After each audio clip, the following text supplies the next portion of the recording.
오늘 카메라 앞에서 세 번째 서입니다. 문후보 측과 민주당 그 전에 거짓말도 하면 할수록 단수가 높아지는 것 같습니다. 민주당의 거짓말 단수가 굉장히 높아졌습니다. 급기야 고용노동부를 사칭해서 거짓말을 하고 있습니다. 그 증거를 지금 공개하겠습니다. 여기 계신 기자 여러분들이 아주 잘 아는 내용입니다. 어제 한 오후나 저녁쯤 받으신 것 같은데 이 문자를 받으셨을 겁니다. 이 내용은 하태경 의원의 문 후보 아들 특혜 채용 의혹에 대한 대조사한 2007년 고용노동부 감사 결과 보고서는 최종본이 따로 있었다. 제가 이렇게 주장을 해서 공개했잖아요. 그죠? 이 주장에 대해 고용노동부 감사관실은 기존의 강병원 의원실에 제출된 것이 보고서 원본이다. 하태경 의원이 말하는 문서는 그 본 결과서에 기초해서 처분 지시를 한 문서다. 내용상 달라진 것은 없다. 그래서 이 결론은 내용상 달라진 것이 없다는 겁니다. 제가 공개한 최종 보고서나 강병원 의원실에 제출된 보고서나 내용상 달라진 것이 없다는 것입니다. 그래서 제가 어제 저녁에 제 페이스북에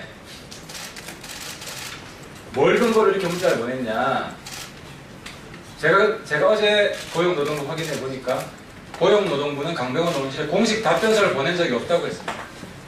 그래서 공식 답변서를 보낸 적이 없는데 뭘 근거로 이렇게 문자를 보냈냐고 하니까 강병원 의원실이 뭐라고 답변했냐, 어제는 구두로 들었고 오늘 그 구두로 들은 내용을 공문서로 받기로 했다. 그래서 강병원 의원실이 오늘 공문서를 받아서 공개했습니다. 그러면 구두로 들은 것이 공문서에 있어야 되잖아요. 그러면 구두로 내용상 달라진 것이 없다고 했으니까 공문서에도 내용상 달라진 것이 없다고 나와야 될 거 아닙니까? 근데 이 공문서, 가까이 이 공문서를 보면 내용상 달라진 것이 없다는 문장이 없습니다. 그렇게 이해될 수 있는 내용도 없어요. 즉 강병원 의원실에 따르면 구두로 들었던 것을 오늘 공문서로 받겠다고 했으니까 오늘 공문서로 받은 게 어제 구두로 들은 겁니다. 근데 여기에는 내용상 달라진 것이 없다라는 문장이나 그렇게 해석될 표현이 없는데 어제는 내용상 달라진 것이 없다라고 고용노동부를 사칭해서 거짓 문자를 기자분들 여러분들께 배포를 한 겁니다. 본인 스스로 지금 거짓 문자를 보냈다는 걸 입증할 자료를 공개한 거예요. 강병원 의원실에서. 그리고 또 한 가지는 재밌는 게 제가 공개한 최종 보고서는 어제 처음 공개된 것이고요. 그 전에 강병원 의원실에 제출된 거, 그건 중간 보고서다 제가 그랬잖아요. 그래서 어제 제가 이게 강병원 의원실에 가 있는 겁니다. 노동부가 줬어. 이게 어제 중간 보고서고 이게 어제 제가 새로 공개한 최종 보고서입니다. 그러니까 이 둘이 내용상 달라진 것이 없다고 어제 거짓 문자를 보낸 거예요. 그런데 고용노동부는 이 둘이 내용상 달라진 것이 없다고 말할 수 없습니다. 왜? 내용이 다르거든요. 눈뜬 장님이 아니면 읽어보면 내용이 달라진 것을 금방 알 수 있어요. 내용이 달라요. 삭제된 것이 있고 추가된 것이 있어요. 그래서 오늘 고용노동부 공식 답변서에 내용상 달라진 것이 없다라는 문장을 포함시킬 수 없었던 겁니다. 오히려 오늘 고용노동부 답변서, 그것도 보건의원실한테 제공한 답변서가 아니라 민주당 강병원 의원실한테 제출한 답변서에 보면 이게 중간 보고서고 이게 최종 보고서라는 것을 확인시켜주는 내용이 있습니다. 그것을 보겠습니다. 이게 두 번째 제가 하고 싶은 내용인데요. 여기 보면 한국고용정보원 인사예산 회계운영 분야 조사 결과, 이게 제가 최종 보고서라고 하는 겁니다. 이 결과, 제가 주장한 최종 보고서 결과 중 문준용 채용조사 관련 내용은 확대한 겁니다. 2007년 한국고용정보원 직원 특혜 채용 의혹 조사 보고를 기초로 작성한 것이다. 즉 이게 지금 고용노동부 답변서에 2007년 한국고용정보원 직원 특혜 채용 의혹 조사 보고 이게 이겁니다. 그러니까 이 최종 보고서가 이 중간 보고서를 기초로 작성한 거라고 고용노동부 답변서에 있는 거예요. 다시 말해서 제가 어제 공개한 것이 최종 보고서라는 것을 고용노동부가 강병원 의원실에 제공한 공식 답변서에서 확인해주고 있는 겁니다. 그러니까 제가 허위사실 공개한 게 없다는 거죠.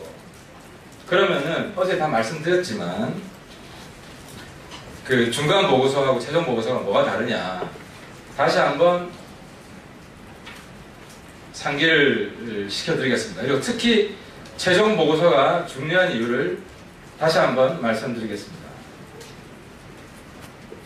크게 다릅니다. 최종 보고서와 중간 보고서는. 읽어보시면 압니다, 여러분들이.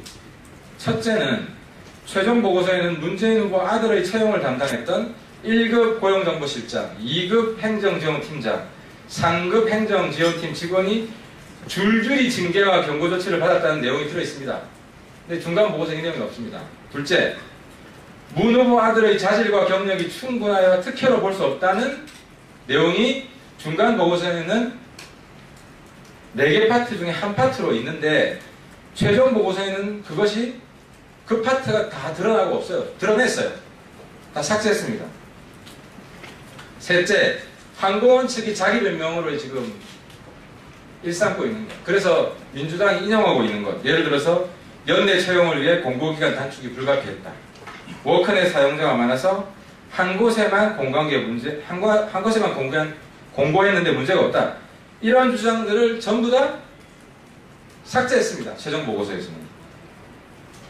그리고 오늘 마지막으로 윤관석 공보단장이 저를 허위사실 공표죄로 고소한다고 하는데 고소하십시오. 고소하는 순간 바로 무고죄로 맞고발할 겁니다. 그리고 대선이 끝나도 무고죄 맞고발 취하지 않습니다. 끝까지 갑니다. 핵심은 그겁니다. 제가 어제 공개한 최종 보고서 여기에 특혜 채용을 했다, 인정했다는 부분이 없다. 아니 이게 웃기는 게요. 이 조사 결과 목적이 특혜 직원 채용 과정 특혜 의혹을 보는 거예요. 그래서 인사규정을 위반했다고 이게 잔뜩 써놨단 말이에요. 그리고 고용노동부 답변서를 보세요. 오늘 온. 이것도 제 방에 온 게 아니라 민주당으로 온 2007년 한국고용정보원 직원 특혜 채용 의혹 조사 보고서를 작성한 거예요. 이게 특혜 채용을 조사한 거예요. 이 조사에서 보니까 규정 위반이 잔뜩 나오더라. 인사규정이. 그게 특혜 의혹을 확인시켜 주는 거 아닙니까? 그리고 제가 어제 표로 인사규정에 뭘 위반했다 3가지, 4가지 다 설명을 드렸잖아요. 첫 번째, 공고기간 단축 위반했다. 그리고 기억나는 거, 신입사원은 필기시험 쳐야 되는데 안 쳤다. 그리고 외부 직원은, 외부 응시자는 2배수 면접해야 되는데 2배수 면접 안 하고 그냥 한 명 응모한 거 그냥 채용했다. 이런 게 다 규정 위반이라고. 아니 그러면 1대1 채용한 게 특혜지. 2명 면접 봐야 되는데 특혜 준 거지. 그게 특혜가 아닙니까? 그러니까 민주당에서는 저를 빨리 고소하십시오. 저는 무고죄로 맞고를 할 겁니다. 이미 2012년에 문재인 후보가 저를 세월호 관련해서 허위사실 공표했다고 고소한 적이 있습니다. 그때 제가 바로 무혐의 받았어요. 그리고 두 번째 또 딴 일로 저를 고소하려고 한 적이 있어가지고 제가 고소왕 징계법을 발의한다고 맞대응을 했습니다. 그러니까 꼬리를 내리더라고요. 이번에도 고소해서 저하고 진실 싸움에서 끝까지 가는지 한번 보겠습니다.